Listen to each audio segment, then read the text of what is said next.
modelo de substituição de importações implementado em grande parte dos países da América Latina no período pós-guerra acelerou um processo de industrialização que estava destinado a satisfazer quase exclusivamente as necessidades do mercado interno.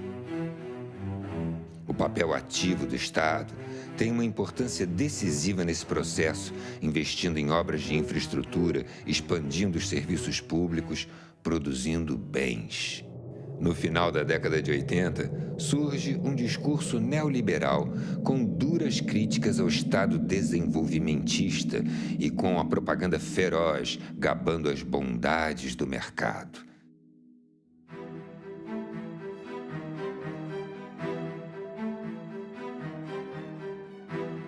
Um exemplo nesse sentido é o programa de privatizações das empresas públicas que, com diferentes ritmos, se impõe em todos os países latino-americanos. Não se trata de um Estado ausente, mas sim de um outro Estado submetido às exigências do mercado. Milton Santos. O neoliberalismo real é muito diferente do neoliberalismo utópico. E o Estado neoliberal não é um Estado mínimo. É um Estado ativista, é um Estado militante, só que as formas, os padrões de articulação entre Estado, capital e sociedade é que se alteraram. Isso não pode ser lido meramente como um processo de redução do lugar e do papel do Estado, tem que ser entendido como uma redefinição do lugar e do papel do Estado no processo de acumulação do capital e de dominação capitalista.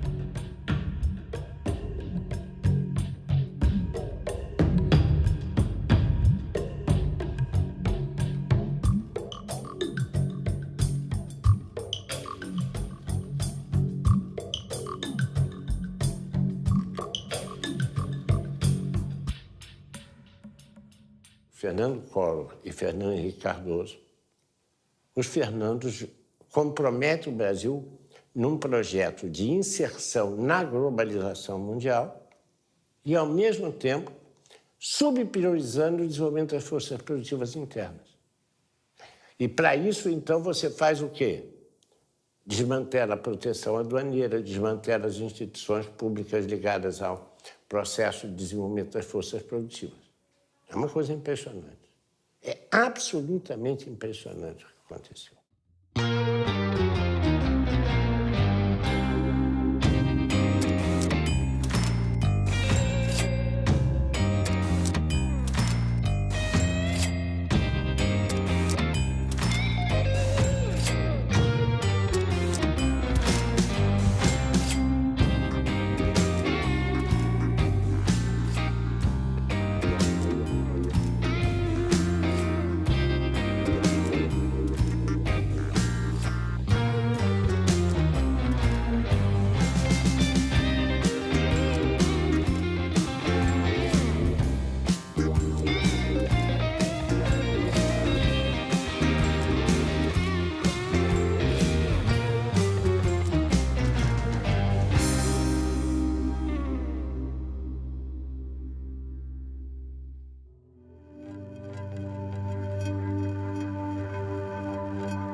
Moradia, saúde, educação, transporte, segurança estão sendo tratados como mercadoria, da mesma forma que aparelho de celular, carro financiado, televisores de 50 polegadas e outros produtos.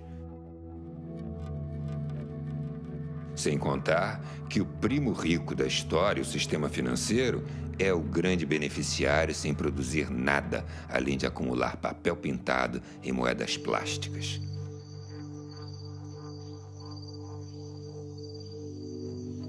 As florestas, os oceanos, os rios, o subsolo e até mesmo o ar são disputados por grupos privados como commodities a serem negociadas pelas bolsas de valores mundo afora.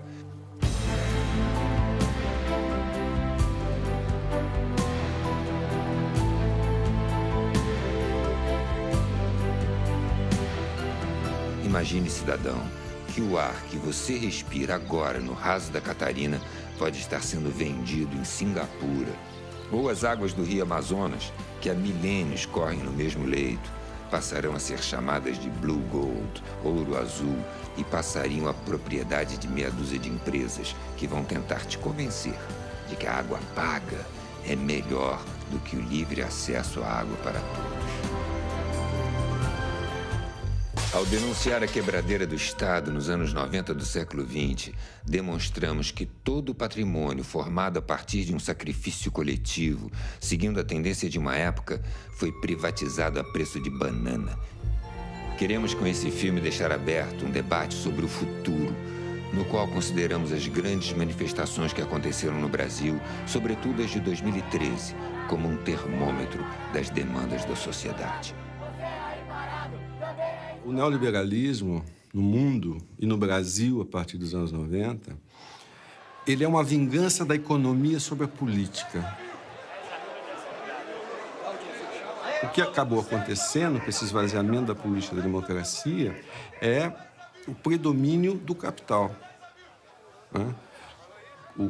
A política passa a refletir os interesses do capital. Né? E nessa etapa do capitalismo, do capital financeiro. Verdade? Quer dizer, então essa que eu acho que é o pano de fundo que está por trás disso tudo. Para isso, você teve que enfraquecer o Estado. Né? O Estado do Brasil, por exemplo, nos anos 90, nós tivemos uma fragmentação do Estado, tanto financeira, pelo excesso de dívida, quanto material. Nós privatizamos tudo. A entrada do neoliberalismo no Brasil é anunciada por Fernando Collor de Mello, com uma frase que é muito curiosa. O automóvel brasileiro é uma carroça. Quer dizer, o que era a glória da industrialização brasileira, que era ter logrado êxito na produção de veículos automotores, é desqualificada por Collor de Mello. Ele nega a importância do desenvolvimento industrial.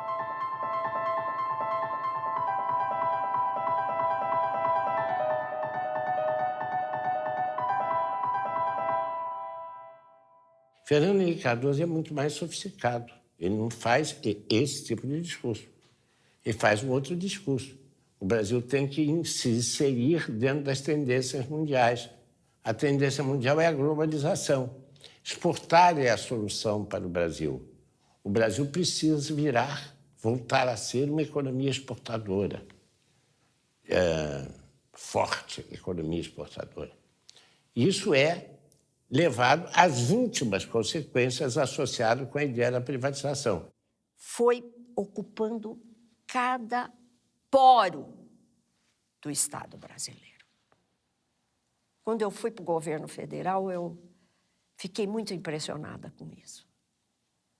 De perceber que na máquina do Estado, você tinha aqueles moços biotipo da escola de Chicago, sabe? Cabelo escovinha, Cooper de manhã, fortes, com uma cabeça absolutamente feita, assim, que desconhecia completamente a sociedade brasileira. Lembra da época do Collor, que ele punha aquele elefante, era uma propaganda de que o Estado era um elefante pesado, perdulário, ineficiente, que gastava muito dinheiro, e a ideia era de que o mercado tinha solução para tudo. Já foi importante uma forte presença do Estado na economia. Só que o Estado engordou muito em áreas não prioritárias para você, cidadão.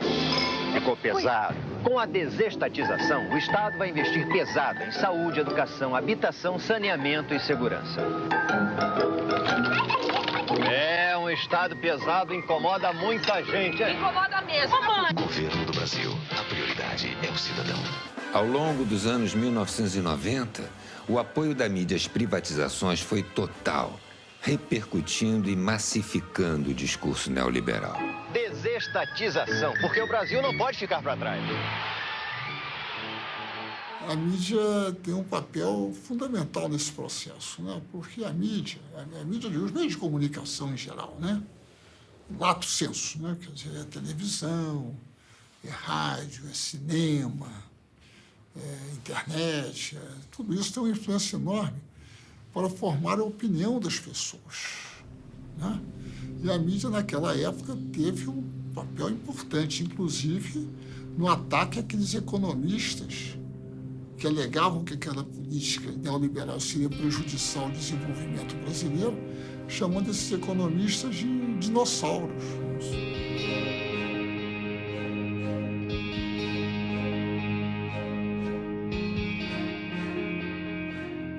E a mídia se esforçou nesse sentido de uma forma extraordinária, né? Justamente por causa dos seus vínculos com os grandes interesses econômicos. E os grandes interesses econômicos brasileiros hoje, no Brasil, instalados no Brasil, são multinacionais.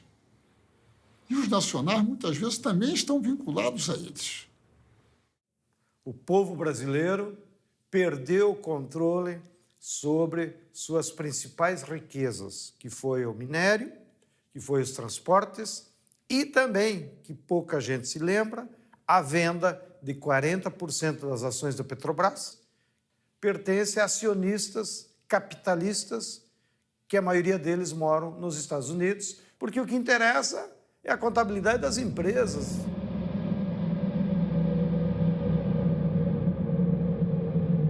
A privatização das telecomunicações é uma privatização do espaço eletromagnético. A privatização do setor elétrico é, num certo sentido, a privatização dos nossos rios.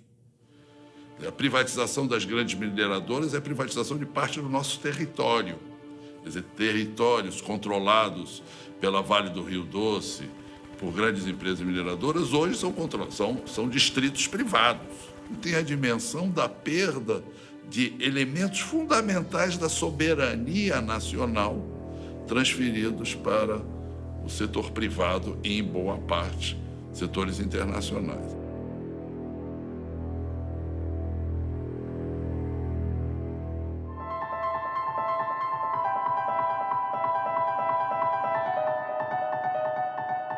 Foi um processo de desconstrução do Estado. E não foi uma reorganização, não houve um planejamento estratégico, na verdade foi uma interpretação de que o Estado era o problema do país. E a resolução desse problema passava pela destruição, pela desconstrução do Estado.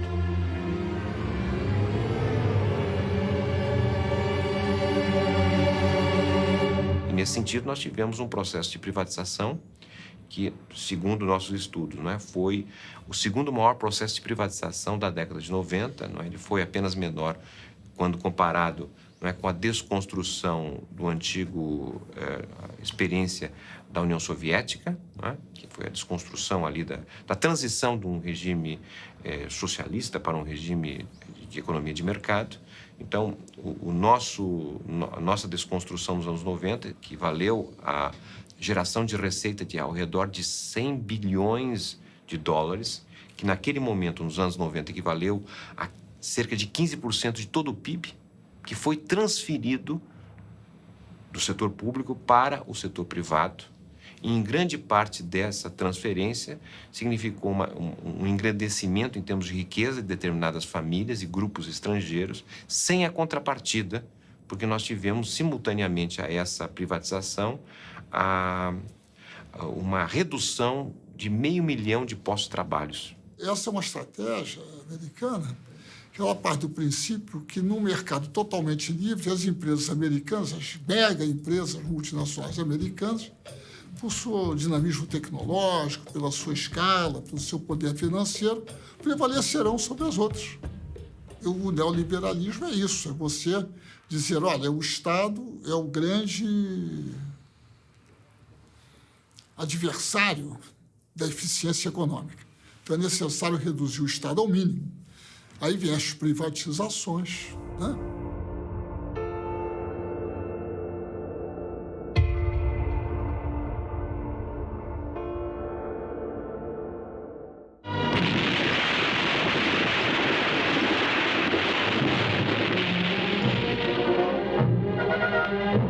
A Companhia Vale do Rio Doce vem contribuindo decisivamente para o desenvolvimento do país.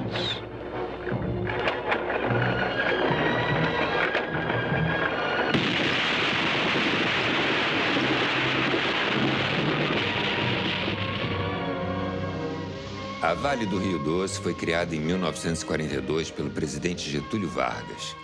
A partir de 1969, a empresa tornou-se a maior exportadora de minério de ferro do mundo e foi estratégica para os planos de industrialização do país.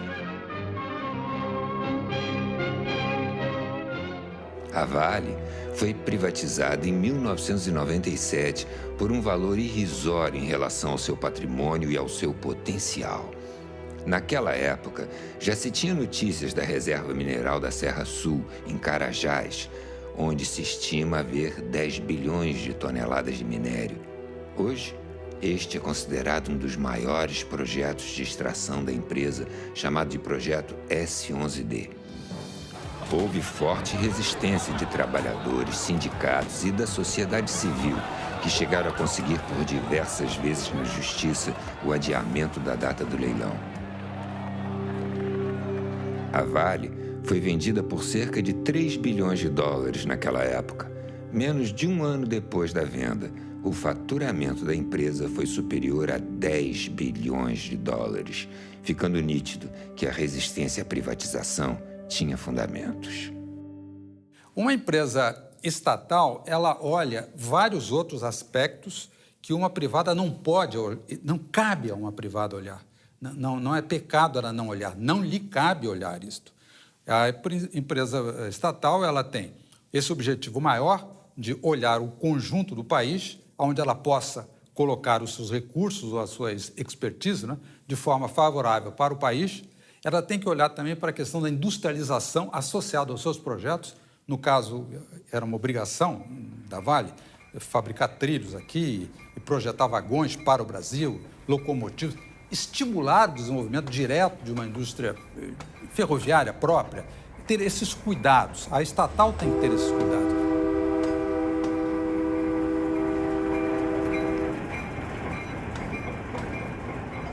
No caso das ferrovias, afetou também a logística da população, porque praticamente nós que tínhamos uma malha de transporte público ferroviário, hoje se reduziu a 2 ramais e ainda com 2 ou 3 comboios por semana. Nós precisamos construir uma rede ferroviária em todo o país para, no fundo, beneficiar a população que possa ter alternativa de transporte, para beneficiar a população, para diminuir o custo do frete dos bens que circulam aqui. E para isso precisa ter investimento de todo o povo, independente se aquilo vai dar lucro ou não. Hoje eles privatizaram todas as ferrovias e os únicos ramais que as empresas privadas estão fazendo é para construir para exportação. Exportação de minério de ferro, exportação de soja. De novo, a ferrovia não é para beneficiar o povo.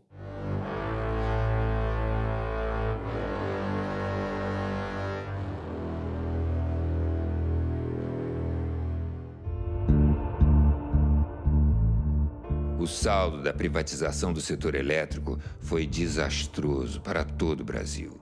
Um exemplo surreal foi a privatização da Light. Já em 1979, o governo da ditadura comprou a Light da Braskem Limitada 2 anos antes do contrato de concessão acabar, quando a empresa passaria ao controle do Estado brasileiro sem ônus. No entanto, ela foi comprada por 380 milhões de dólares. 17 anos após a estatização, em 1996, a Light foi privatizada. O então ministro do Planejamento, José Serra, orgulhoso, declarou: "Foi o maior leilão do país." No contrato, havia a absurda previsão da piora dos serviços, com autorização do aumento do número de blackouts e apagões. Como em quase todos os processos de privatização do setor, antes da venda houve o reajuste das tarifas de energia. No caso da Light, foi de 58% e o pagamento com as chamadas moedas podres. Além da utilização de empréstimos do BNDES com recursos retirados do Fundo de Amparo ao Trabalhador, FAT, do Fundo de Garantia, FGTS e do PIS/PASEP. Não faltam casos desse desmonte do setor energético em todo o país.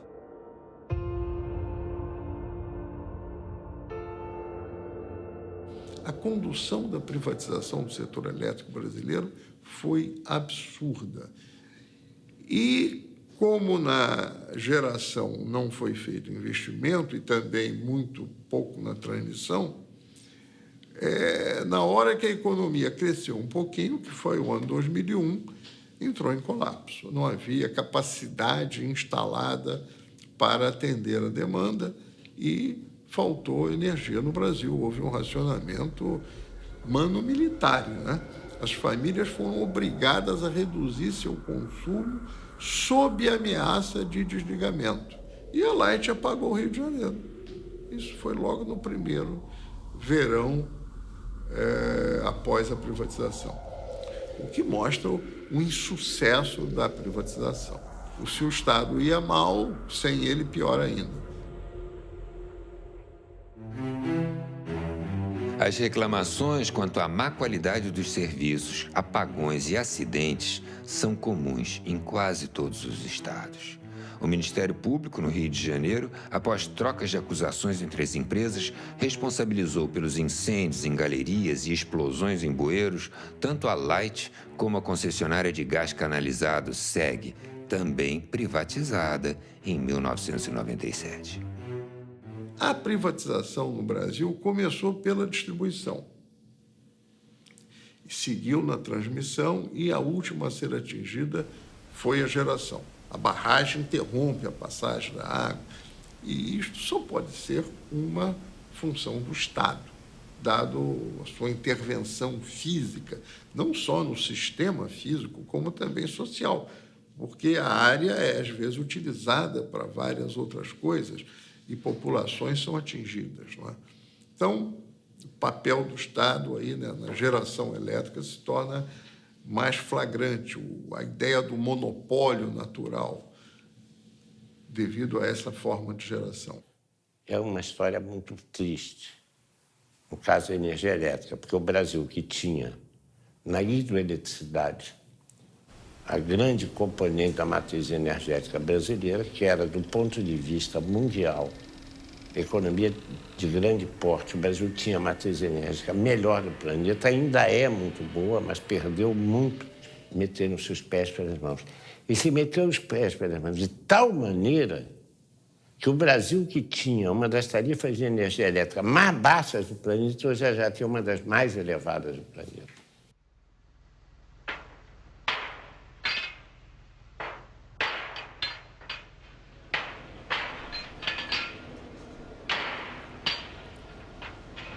Furando e furando. 200 metros, 500 metros, 2.000 metros, 5.000 metros, até jorrar o petróleo.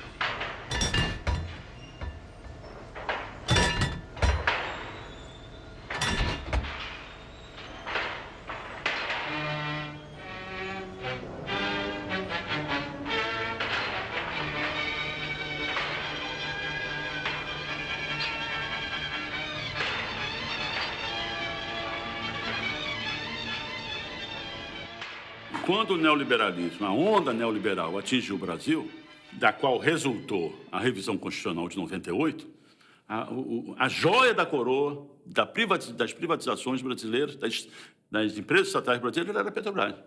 Uma empresa estatal que tem não só conhecimento e competência, experiência, mas uma vontade nacionalista de descobrir recursos energéticos brasileiros, sendo a energia um assunto de segurança internacional. Esqueceram-se aqueles que formularam essa política e essa estratégia do significado que a Petrobras tem para o povo brasileiro. Independente de condição social, econômica, visão política, até ideológica, né? A Petrobras é uma empresa, diferentemente das outras estatais, que provieram da estatização de empresas privadas estrangeiras que haviam no Brasil. A Petrobras não. A raiz da Petrobras o petróleo é nosso. A raiz da Petrobras é essencialmente nacionalista. Está na raiz do nosso povo. Então, a Petrobras não só o povo brasileiro entende isso, como considera a Petrobras também uma reafirmação da nossa autoestima, como como um povo competente para realizar, planejar, projetar e operar grandes projetos, né, de engenharia e de desenvolvimento nacional. A Petrobras é a maior empresa brasileira em patrimônio, é a maior empresa em conhecimento. Nós somos o cérebro mundial dos nossos engenheiros de como conseguir tirar o petróleo a 7.000 metros debaixo do mar, no chamado pré-sal. Somos os únicos que acumulamos conhecimento científico nessa área. Nós somos a empresa de maior potencial de exploração, porque, teoricamente, todo o petróleo pertence à nação.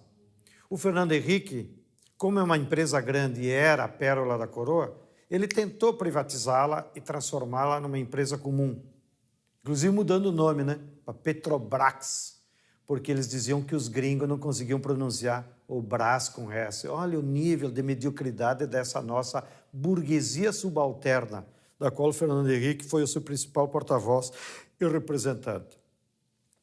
Mas por ela ser tão grande, não deu tempo eles seguirem o caminho natural da privatização. Eles tentaram pela venda das ações, tentaram pela quebra do monopólio, e isso conseguiram.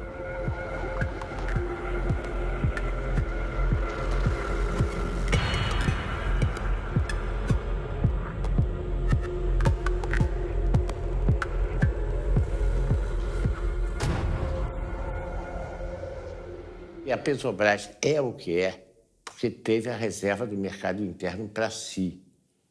Não foi por nenhuma outra razão, é porque tendo o mercado interno para si no negócio do combustível, ela pôde o quê?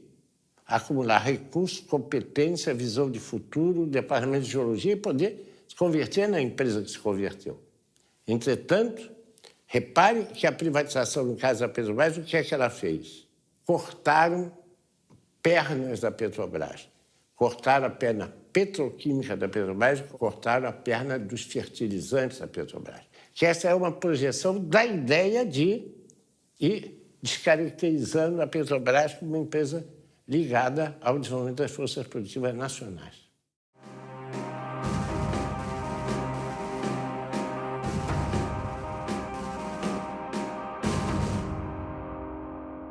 A privatização das telecomunicações foi um crime contra o Brasil e muito pouco compreendido. O Brasil tinha 4 satélites. O Brasil tinha toda uma rede de comunicação própria. O Brasil tinha os cabos que nos conectava com o mundo. E isso foi entregue a preço de banana exatamente para os Estados Unidos. Esse é só um exemplo, entre tantos, como naquele momento que nós tínhamos que certamente reestruturar o sistema Telebrás, sem dúvida alguma.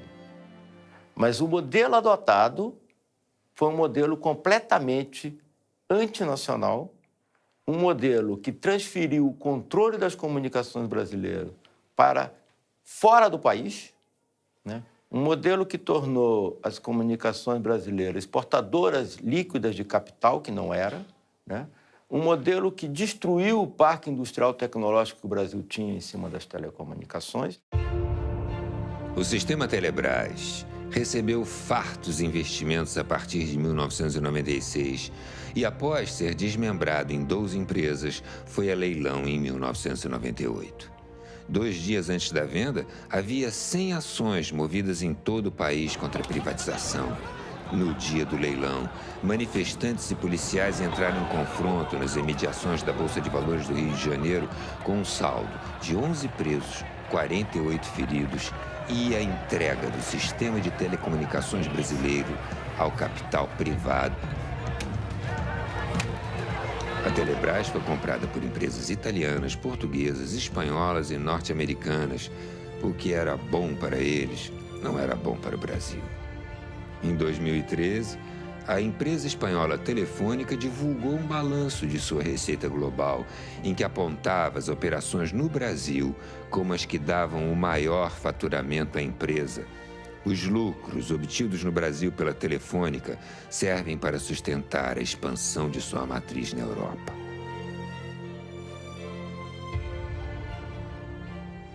Se pensou inicialmente que a privatização ela traria concorrência para o setor, poderia trazer a qualidade dos serviços, redução dos preços. Então, a ideia da privatização que o consumidor tinha, e todos nós da defesa do consumidor, era justamente isso, que nós pudéssemos trazer qualidade de vários serviços para os consumidores e também poderíamos ter acesso a bens e serviços que até então não era possível. Mas o que se observou pós-privatização e logo depois de alguns setores é que os preços subiram num nível muito elevado. A prometida concorrência não foi possível até o momento. Nós temos setores como telefonia, nós temos pouca concorrência. A rigor, você tem a expansão, a melhoria e até baixos preços de serviço, né, e competição em cerca de 300, no máximo 400 municípios brasileiros, que é onde está a renda concentrada, onde você tem efetiva atividade econômica, né?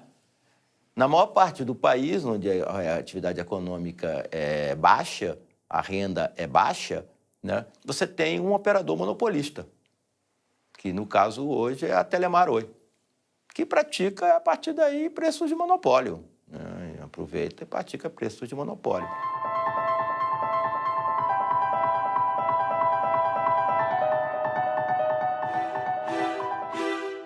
As agências reguladoras, ANEEL, Anatel, ANP, Anvisa e agências estaduais foram criadas no Brasil como parte do pacote das privatizações. Houve a paralisação dos investimentos e o desmonte das empresas públicas propositadamente, com o objetivo de justificar a necessidade de privatizar. E as agências foram apresentadas como guardiãs do interesse público. Hoje, se constata que elas muito pouco fazem na defesa dos interesses dos usuários dos serviços.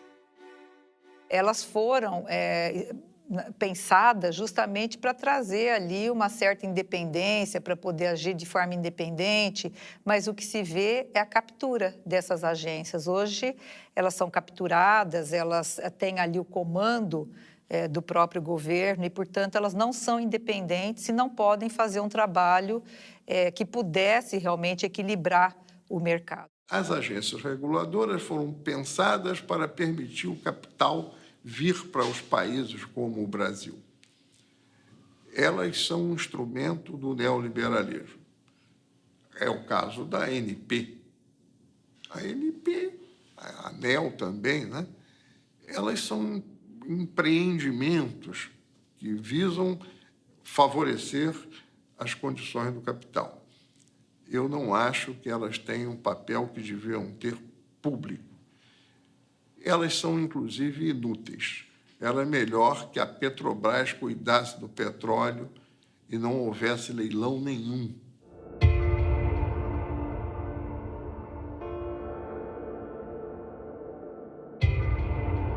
A privatização não ocorreu apenas pela venda do patrimônio material do Estado. A lógica privatista fez dos serviços públicos uma riqueza a ser privatizada. As pessoas, quando têm um filho doente, elas estão mais ou menos dispostas a pagar a qualquer coisa, raspa a gaveta e consegue. Então, quando você privatiza esse tipo de serviços e torna eles com objetivo lucrativo, você deforma todo o processo. Na saúde, tinha 2 projetos, para mim, em disputa. O projeto da reforma sanitária, construído nos anos 80, que está colocado, de uma certa forma, apesar de algumas mudanças já, na Constituição de 88 e na lei orgânica, nas leis orgânicas, e o projeto privatista. E o projeto privatista torna-se hegemônico. Em 2 anos, foram fechados 11 mil leitos públicos e criados 8 mil e poucos leitos privados. A implementação do SUS foi muito incipiente, o subfinanciamento, a não realização de concurso público, a precarização do trabalho, a terceirização. Enfim, o abandono da bandeira da reforma sanitária. Uma mentira do tamanho de um elefante. Com a desestatização, o Estado vai investir pesado em saúde, educação, habitação, saneamento e segurança. Lembre-se, cidadão, no processo de privatização dos anos 90, eles te prometeram que o dinheiro seria investido em saúde e educação. Olha o que aconteceu. Hoje, o Brasil está entre os piores índices em saúde e educação, na maioria dos rankings internacionais. As políticas que ainda mantêm o núcleo do público, estatal, etc., como o Sistema Único de Saúde, por exemplo, o Sistema Educacional, por exemplo, são núcleos importantes, eles foram varridos de alguma forma, foram atravessados de alguma forma pelo setor privado, né? Eu cito um exemplo que tem a ver com os anos 90, neoliberalismo e privatização, um negócio chamado organizações sociais. Organizações sociais são recomendações do Banco Mundial, no documento de 1993, e que foram aplicadas no Brasil em 1997. O que é uma organização social? É uma organização privada, tá certo? Que recebe dinheiro público. Ela não precisa fazer concurso público, não precisa fazer licitação, não precisa fazer nada. Certo? E isso, hoje em dia, a gestão da saúde, da assistência social, da cultura, está atravessada por essas organizações sociais. Então, te dou um exemplo. O Sistema Único de Saúde tem 1 milhão de funcionários.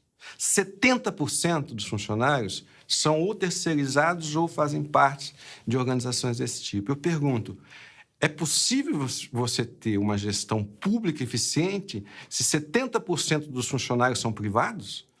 A Organização Mundial do Comércio apontou no ano de 2000 o setor da educação como o setor mais lucrativo para quem quisesse ter retorno rápido. E daí em diante nós tivemos sim ali um processo brutal de privatização. As matrículas no ano 2013, por exemplo, no ensino superior, especialmente no ensino superior, né? Mas não só. As matrículas, 90% praticamente num ano foram no setor privado.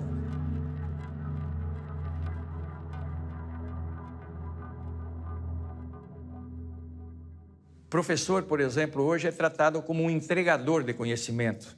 E quem pensa o conteúdo, o método e a forma de educar são institutos privados. Instituto Ayrton Senna, Telecurso Segundo Grau, Pitágoras, Instituto EQI, institutos privados. A Associação Brasileira do Agronegócio tem um investimento enorme nas regiões onde o agronegócio está mais avançado, ensinando as crianças a que o agronegócio é a salvação do Brasil. Eu li uma redação de uma criança que é, na verdade, lavagem cerebral, e que essa criança diz: agronegócio, milhões de empregos, agronegócio, autossustentabilidade, agronegócio, comida para o mundo. Então, este pensamento, além de privatizar o patrimônio e a educação ser um grande negócio hoje no Brasil, está se privatizando a concepção de educação já na educação básica.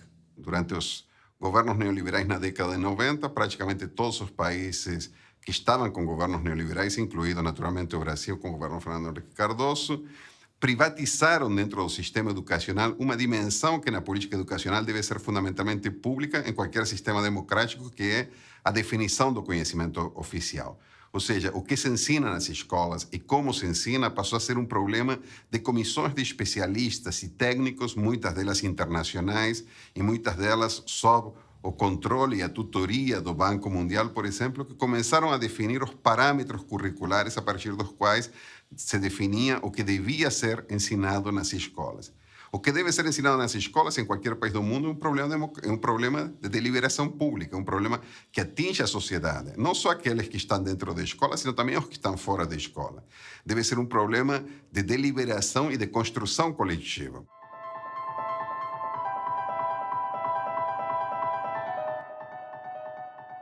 É fundamental para qualquer povo que quiser caminhar com suas próprias pernas, é que tenha o controle da sua cabeça. O controle da cabeça é o conhecimento. Seja o conhecimento universal aplicado à libertação do ser humano, seja o conhecimento tecnológico, ou seja, como fazer mercadorias de forma mais rápida e mais barata para que todo o povo tenha acesso. Então, o Estado tem que fazer pesados investimentos com dinheiro público. Ou seja, é como se o Estado dissesse assim, ó, povo brasileiro, vou pegar R$100 de cada um, vocês não tomem em conta, mas esses R$100 eu vou aplicar em pesquisa, em doutor, em escola, em universidade, em laboratório, em supercomputadores, que é para nós pesquisar modos de construir novas mercadorias que a médio prazo vai voltar para você como benefício, em ser coisas mais baratas, em ser coisas que possa universalizar o acesso a toda a população. Tem coisa mais estúpida no Brasil do que nós termos ainda 14 milhões de brasileiros que não sabem ler e escrever? Que hoje tem tecnologia para você, em 65 aulas, aprender a ler e escrever. Por que a empresa privada não aplica? Porque não dá lucro.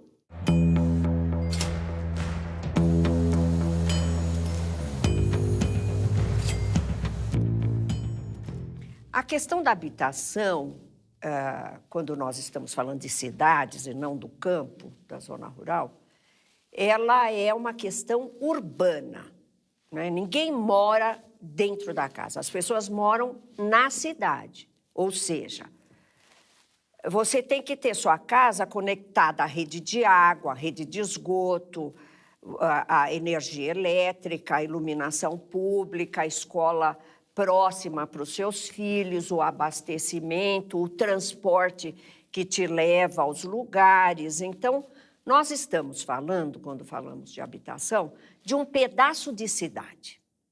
Muito bem. E esse pedaço de cidade tem preço. O preço, ele não se deve propriamente à unidade de habitação, ele se deve muito mais à localização. Então, o negócio da cidade é esse. O negócio da cidade é o preço da localização. E isso que a gente dá o nome de renda imobiliária é disputado, é uma luta surda pela disputa de rendas imobiliárias na cidade. Os pobres, eles são excluídos dessa disputa. Quando o dinheiro aparece, os capitais tomam conta das cidades. Como disse o David Harvey, follow the money. Eles vêm aonde tem dinheiro e as cidades foram tomadas literalmente de assalto. Por obras absolutamente discutíveis.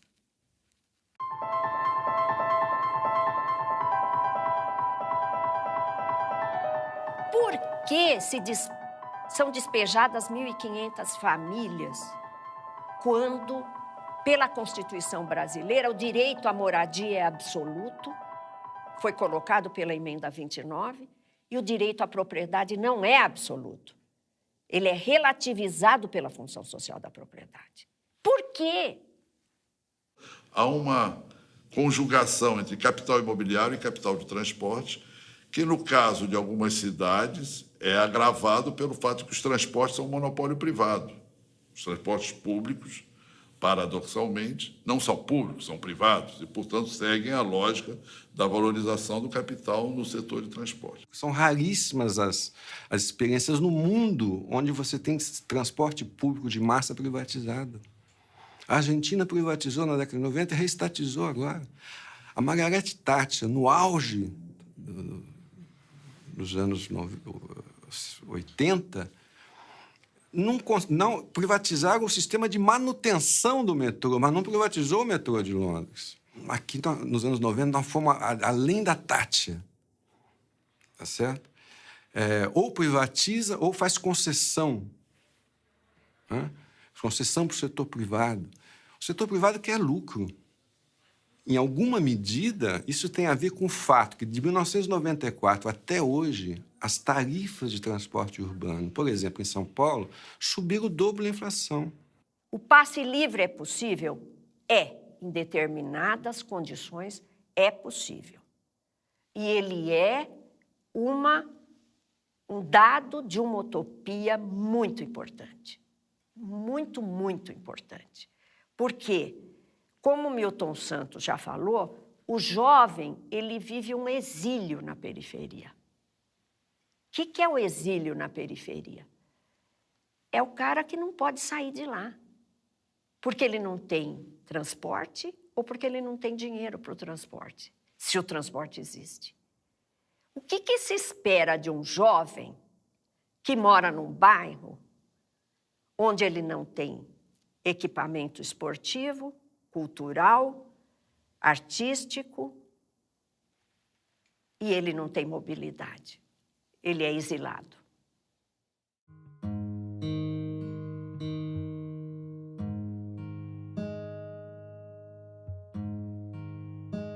Essa questão não me parece que foi realmente abraçada pelo Estado. Aí vamos dizer por quê. Porque essa preocupação dentro da máquina pública em todos os países apareceu junto com as reformas neoliberais. Elas coincidiram. Com as reformas neoliberais, começou a ter uma competição internacional pela atração de empreendimentos poluentes. Nós começamos, por exemplo, a oferecer a possibilidade que nas periferias da cidade do Rio de Janeiro a gente recebesse uma siderúrgica recusada na Alemanha. Uma tecnologia que todos sabiam que era obsoleta, era arriscada, as populações que moravam na área de implantação dessa siderúrgica protestaram, tentaram se fazer ouvir na grande imprensa, inutilmente. Depois de 6 anos, se não me engano, a primeira grande explosão que não pôde ser deixada de aparecer na grande mídia, aí começa a se discutir, não, seria melhor a gente investir em tecnologias inteligentes, nós também não gostamos das tecnologias sujas da siderurgia, mas o fato é que essa siderúrgica foi atraída como uma grande vitória, que ia produzir emprego, renda, etc. e tal. E o que tem produzido é males à saúde da população local e problemas, inclusive, econômicos, parece que estão procurando algum comprador para esse tipo de tecnologia. Infelizmente, nos últimos anos, os bens naturais da terra, da água, das florestas, estão sofrendo uma ofensiva do capital internacional, que, inclusive, para se proteger da crise no hemisfério norte, de 2008, correu aqui para o Brasil para se transformar em patrimônio e escapar da crise. E se preparar para um novo ciclo de expansão do capital, para então eles se apropriarem da renda extraordinária que os bens da terra sempre geram para os capitalistas. Então, nos últimos 2, 3 anos, pelo que passou pelo Banco Central, mais de 200 bilhões de dólares de capital financeiro especulativo veio ao Brasil e se transformou em terra, em usina de etanol, em usina hidrelétrica e, inclusive, se apropriando da atmosfera, que eles fazem esses cálculos agora de quanto oxigênio cada hectare de floresta tropical emite na atmosfera, transformam isso num título e vendem nas bolsas da Europa como crédito de carbono para as empresas que emitem muito carbono nas indústrias poluidoras. E ganham dinheiro até com a especulação desses títulos. Já tem 2 empresas que fizeram isso com áreas indígenas do Acre. E isso leva um perigo muito grande, porque os brasileiros perdemos a soberania sobre o nosso maior patrimônio, que é a terra, a água, a biodiversidade do nosso território e agora até sobre o nosso ar.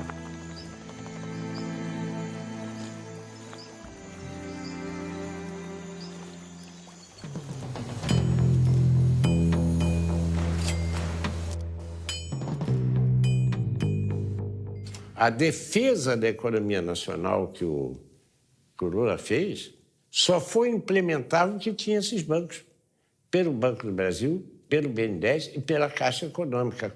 Por que isso não pode ser feito na Europa?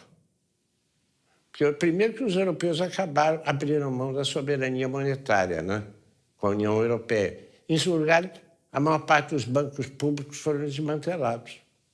A Irlanda, para sair da crise, já renacionalizou, reestatizou seus bancos. O que aconteceu nas Américas nos anos 90 não era coisa de terceiro mundo. A crise se aprofundou em 2008 nos Estados Unidos. Em seguida, o sonho da casa própria esfarelou-se também na Espanha, virou pó. Depois foi a vez de Portugal e, finalmente, quebraram a Grécia.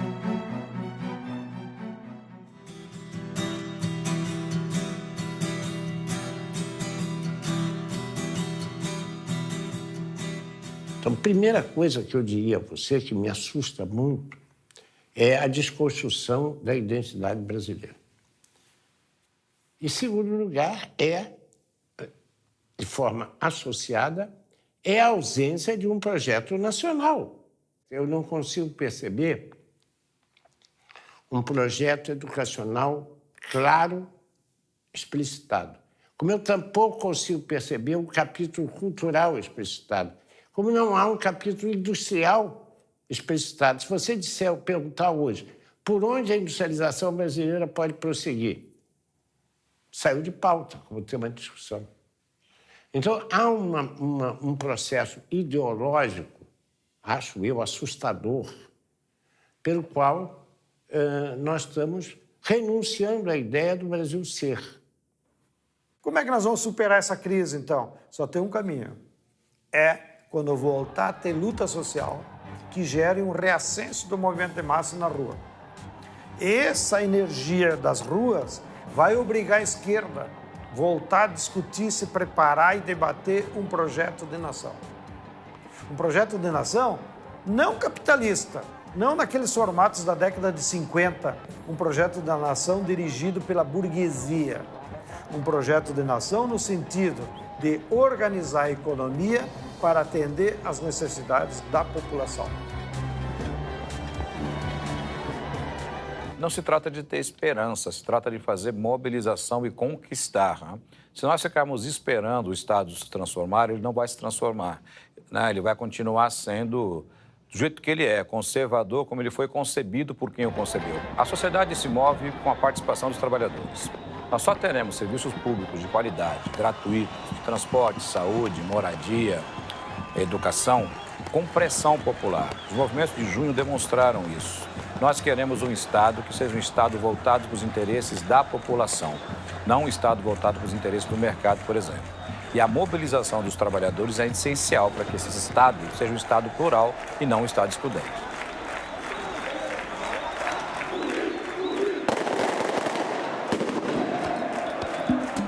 O processo de privatizações é apresentado à opinião pública como algo irreversível.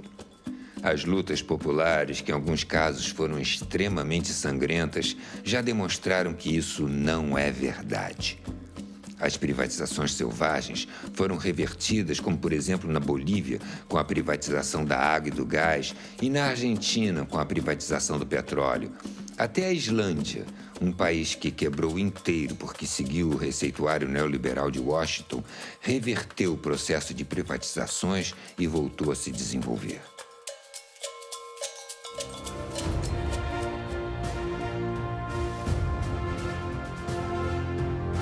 Quando pensamos a história, nos voltamos para o futuro. Ao mostrar o processo de privatizações que ocorreu nos anos 90, estamos discutindo o Brasil que queremos construir. Um país livre e independente, que respeite o meio ambiente, as diversas culturas, os saberes ancestrais e todos os povos. Não queremos um projeto de desenvolvimento dependente e irresponsável que vai gerar mais fome e pobreza para o povo e uma insuportável acumulação de riqueza para poucos. Queremos ser cidadãos e não consumidores. Sermos os sujeitos da história. Não somos números, somos gente. Como disse o professor Milton Santos, a qualidade dos serviços públicos é que assinará a carta de alforria dos moradores, em especial os jovens que vivem o destino do exílio na periferia. Este é o momento.